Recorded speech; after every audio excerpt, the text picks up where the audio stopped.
రెండు తెలుగు రాష్ట్రాలలో గతంలో కూడా సర్వేలు చేసినటువంటి ఒక సంస్థ, గతంలో బీఆర్ఎస్ గెలుస్తుందని అనేక దఫాలు సర్వే ఇచ్చినటువంటి ఒక సంస్థ ఈ దఫా గ్రౌండ్లో పొజిషన్ చూసి షాక్ తింది.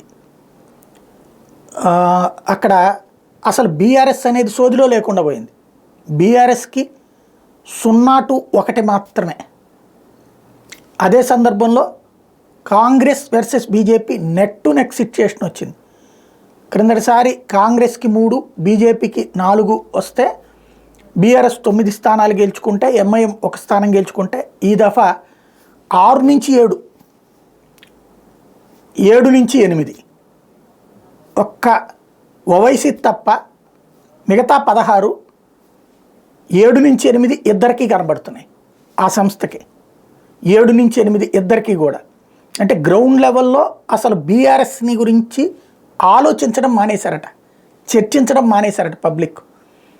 మొన్ననే ఓటమి పాలవడం కావచ్చు, కవిత ఇష్యూలో సింపతి వస్తుంది, లేకపోతే కేసీఆర్ కింద పడటం వల్ల సింపతి వస్తుంది అనుకుంటే సింపతి రావట్లేదు.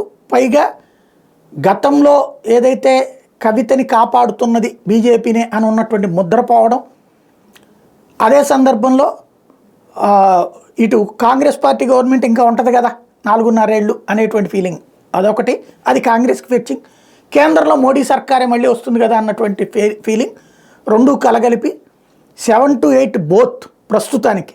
ఇంకా రాబోయే రోజుల్లో ఈ పరిస్థితి ఎవరికి పెరుగుతుంది, ఎవరికి తగ్గుతుంది అనేటువంటిది బీజేపీ ప్లాన్ చేసుకోవాల్సి ఉంది.